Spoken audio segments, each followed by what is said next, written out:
মা, মা, কি করছো? এই তো রান্না করছি। রান্না করছো? আচ্ছা, আমাকে একজন বলেছে যে আমি নাকি কোনো কাজ করি না, যেদিনকে ব্যাংক ছুটি থাকে সেদিনকেও কোনো কাজ করি না। তাহলে তুমি কি বলতে চাও বলো?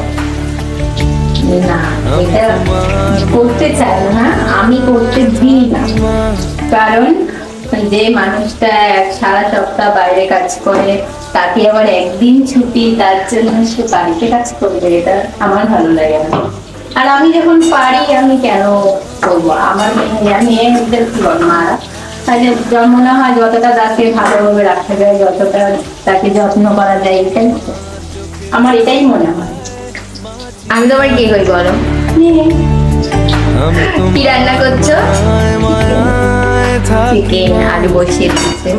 ঠিক আছে, হ্যাপি মাদার্স ডে। এরকম শাশুড়ি যেন সবার বাড়িতে থাকে।